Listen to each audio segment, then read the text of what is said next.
days at the stick. From who's got it better than us to brick by brick. It's always the 49ers way, from off-season to game day. Yeah, we talk back. It's the 49ers Cutback.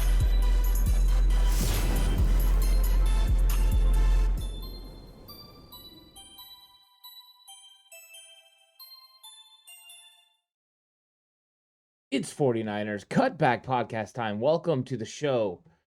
5 matchups the 49ers must win on defense. In every single game that you're going to play, there are certain matchups you have to come out on the winning end to be able to win the football game. Some of it could be simply as easy as slowing someone down or maybe limiting how much production a wide receiver has or slowing down a run game. But it's very difficult to win these matchups, and whoever wins the most of these matchups usually wins the football game. Of course, there are team goals that every single team wants to do, like win the turnover battle, and control the clock. You can get those on offense and stuff like that. But when it comes to individual matchups, you just have to win some.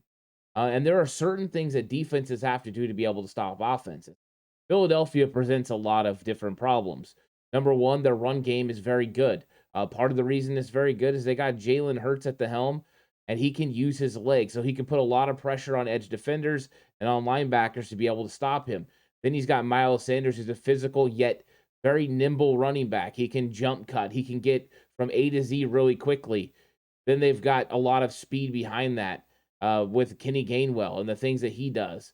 Boston Scott. They've got a lot of talent on this team. So how do you go about finding those matchups that you have to win to be able to get a victory in the NFC Championship? Well, I went through film.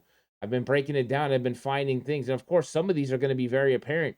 You take what DeMeco Ryan says. You take what this defense has said throughout the entire year. Fred Warner and Nick Bosa, the things that they've talked about, the keys to winning football games. And then you just look at the makeup of the defense and how exactly they have to play to beat a stacked Eagles team. Great offensive line, lots of skill players. But let's go through it. 5 matchups the 49ers must win on defense. Number 1, slowing down the running game. And I didn't say stop, because there is no stopping the Philadelphia Eagles running game. But slowing it down is possible. And we've seen the 49ers have a lot of success against different kinds of run games this year. 49ers giving up just over 77 yards per game. The Eagles rush the football double that, over 140 yards per game. So something's got to give, right? Well, I don't expect the 49ers to shut the Eagles down to 70 or less yards. I think it's got to be somewhere in the middle. It's about slowing it down. It's about keeping it just below 100. When the Washington Commanders beat the Philadelphia Eagles, they held them just under 100 yards at 94 yards in the game.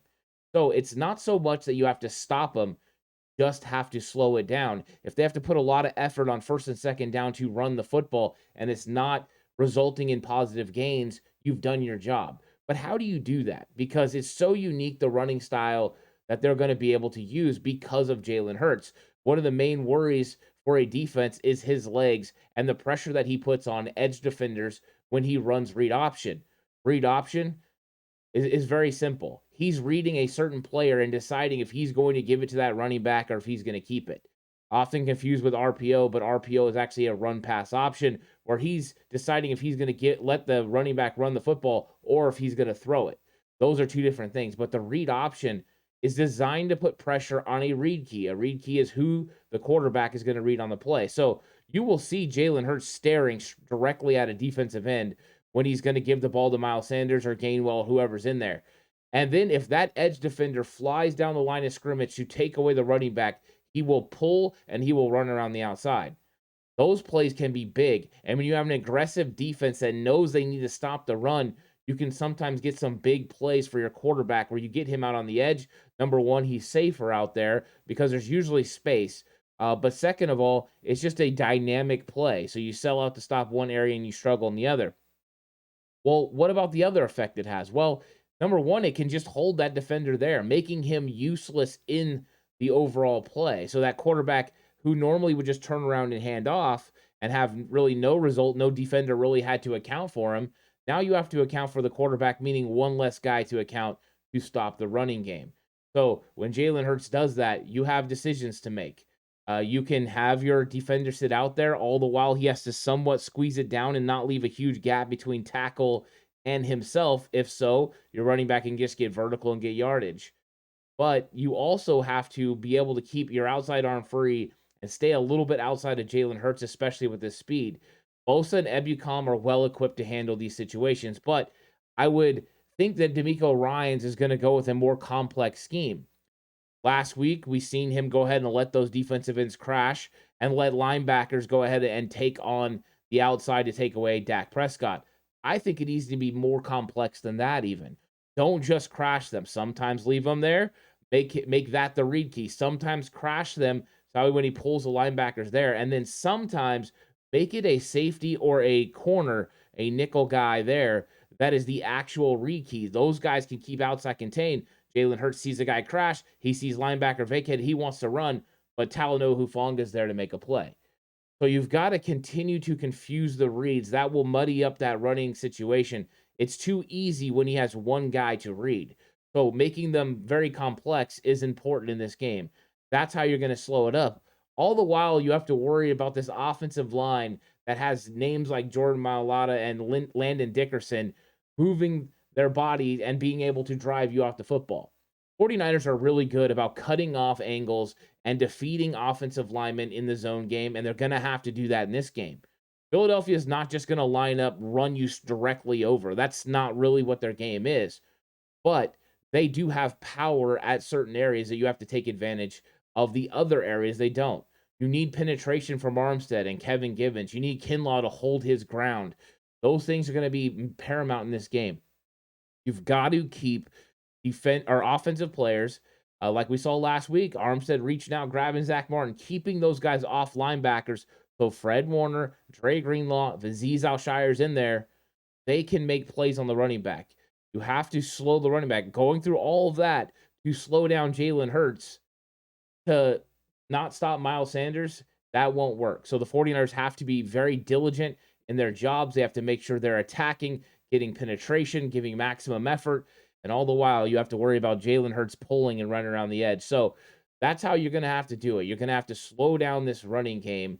If you slow it down, it takes away a little bit of the play action. It takes away a lot of the RPO because now you don't have to buy into that run game as much. Your linebackers don't have to fully engage. And then there's not as many lanes to take, to be able to run that RPO. That's part of the reason I said bring Hufanga up sometimes, is he can also take away that RPO. They want to boom, and then look right here for an in-cut route, a slant, something over the middle. They want you to bring those linebackers up. If you're a 49er fan, you've seen this a lot from Kyle Shanahan, just in a different way. He would have done the same thing with Trey Lance, but with Brock Purdy, it's more play action. They get those guys to engage, get it over the top. So bringing Hufanga, using the different designs to stop the read option can also somewhat limit the RPO. But this is a tremendous challenge, and that was the number one thing, slowing down the run game. Number two, you have to pressure Jalen Hurts and keep him in the pocket, or you need to funnel him. So what do I mean by that? Well, first off, you want to be able to bring pressure, and a lot of times bringing 5 guys is important. You would traditionally want to bring 4, but that leaves lanes for him to be able to navigate through, maybe step up in the pocket, get out and run and use his legs, which he's dynamic doing. But if you bring a 5th guy, it muddies it up. It makes it more difficult. There might be one hole available, but you can squeeze it. You get a little push on a tackle, squeeze him into the guard. Next thing you know, there's nowhere for Hurts to go, and he's trying to escape to the outside. You've got to make sure if you're an edge defender, you keep your outside arm free. What do I mean is when I'm engaged here and I'm pass rushing, I want to make sure my outside arm is free so that way if he starts taking off, I can get to him. The only way that gets stopped is if you're being held or you take a bad angle on Jalen Hurts. Those are still possible, but that's the goal. That's your role. Also, you don't want to take your rush too far if you're an edge defender.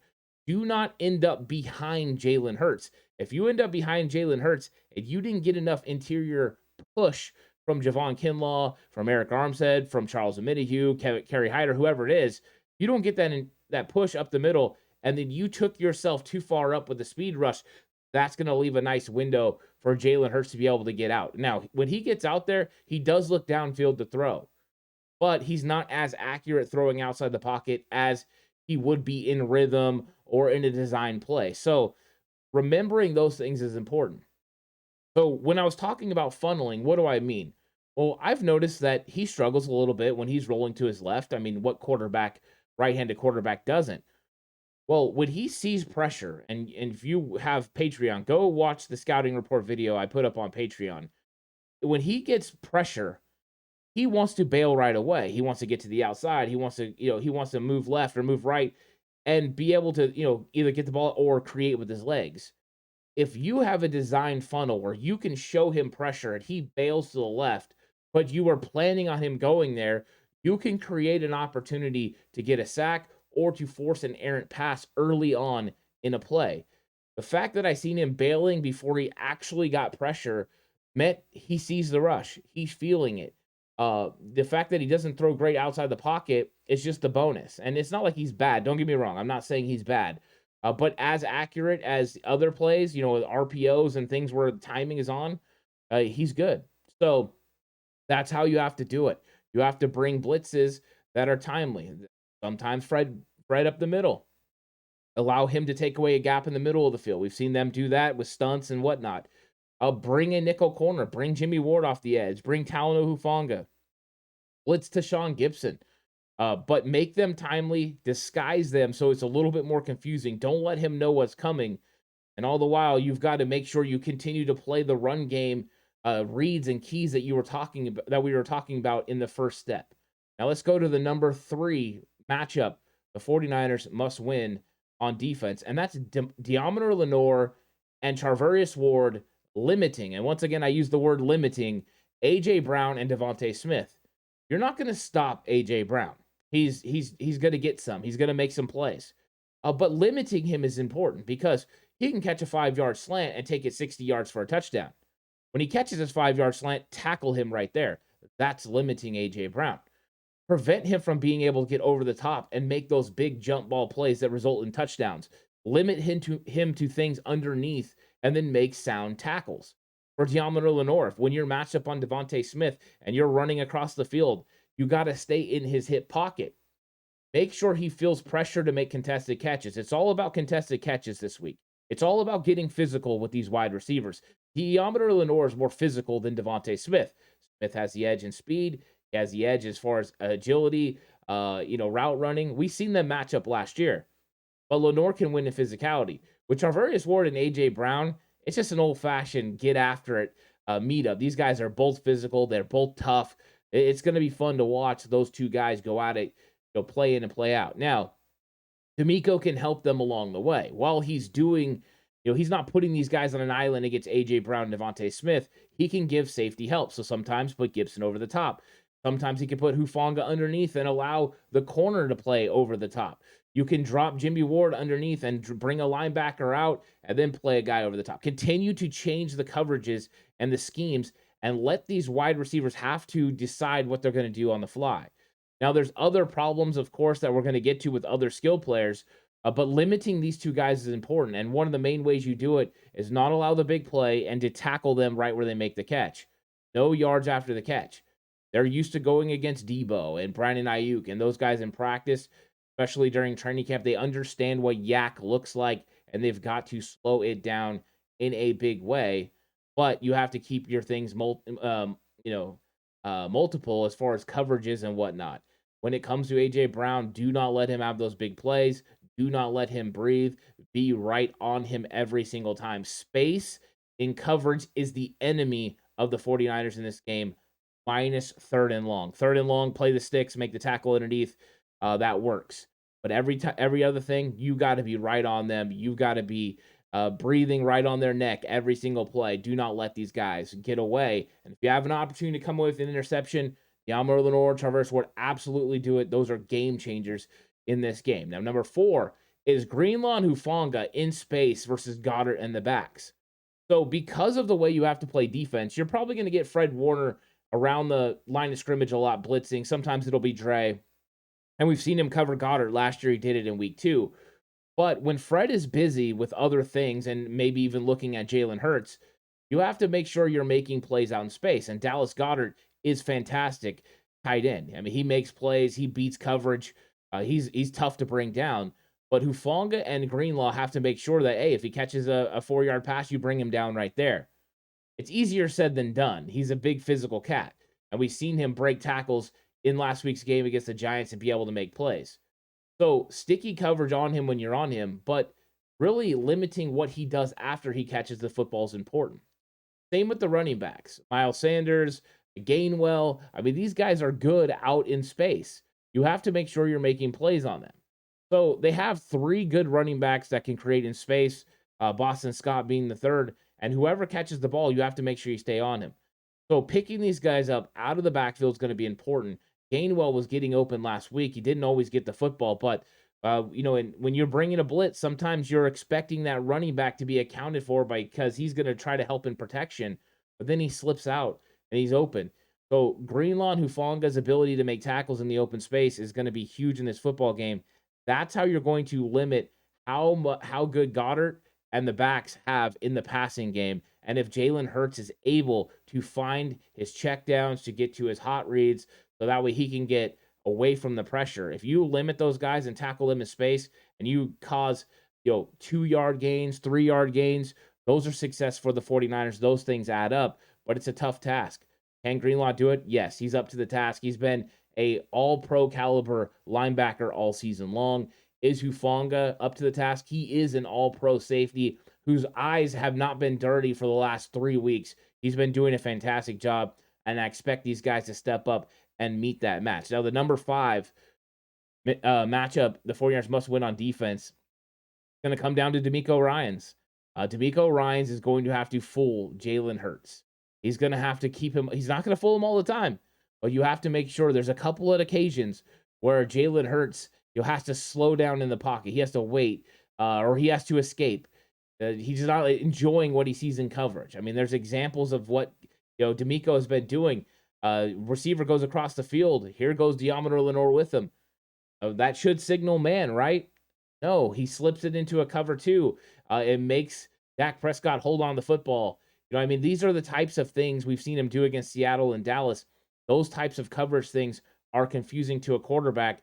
You're already muddying up the reads for his run. If you muddy up his reads for the pass too, make him hesitate, it's not only going to give your defensive line an opportunity to get there, but it's going to give give you an opportunity for a big defensive play, whether that is a sack or that is a turnover. And that's what you really need in this game. The team that wins the turnover battle is probably going to win this game, but you have to be able to confuse Jalen Hurts, because if Hurts is able to just sit back there and locate receivers, he's going to have a big game. He's talented enough. He throws really well to the field. He's good. And he has the weapons to get it done. But you can confuse him. Half a second, you make him think or make him adjust or come off his first read, and next thing you know, limiting A.J. Brown's not as hard, right? If you confused him and he had to hold that football for half a second, maybe he missed A.J. Brown being open. Maybe there was a shot to take to Devontae Smith, but he's moving a little bit outside the pocket to the left. The open receivers to the right. Those little subtle things of getting him moved in the pocket or funneling him one way are so important. Also, get your hands up when he's about to throw the football. Those could be some big batted footballs in this game, but I think DeMeco can do it. The use of coverage, the adjustments in the running game is going to be a big part of slowing the running game down as well, with who he uses to set up and contain that outside, especially against the read option. And let's see how multiple this defense can look. It doesn't actually have to be multiple. It just has to appear multiple to the players that are going against it. It's a huge matchup between these two teams. Both teams are very talented. Eagles offense, off the charts talent. 49ers defense, off the charts talent. What's going to give? It's going to come down to X's and O's and execution. Who came in with a better game plan and who's executing it at a higher level? That's who's going to win this football game. I think it's going to be a great matchup. Let me know what you thought about this video in the comment section down below. Like the video so that way more people will see it and it'll get kicked out into the algorithm. Subscribe to the channel if you haven't already. Really appreciate everyone that's been coming through and watching the content. This is going to be a huge game, the NFC Championship game. One team is going to execute offensively and defensively. And if you didn't see my offensive video, go back and watch that. It's a really good one as well. You guys can get an idea of what the 49ers need to do on offense and the matchups they could take advantage of. So This is going to be a great matchup between these two teams. One team is going to be on their way to Glendale, Arizona for the Super Bowl 57 versus who? We'll find out. But this all got to come out on the field. Who's going to execute better? We're going to find out. But thanks for watching, and everyone stay safe, and remember the right way is always the 49ers.